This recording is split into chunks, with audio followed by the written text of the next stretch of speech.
वारीचा घेतला पावलानी आम्हा वाळवंटी तुझी सावली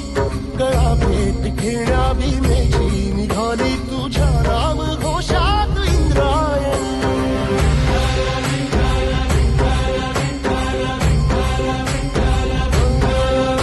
भिडे आसमंती ध्वजा वैष्णवांची उभी पंढरी आज नानावली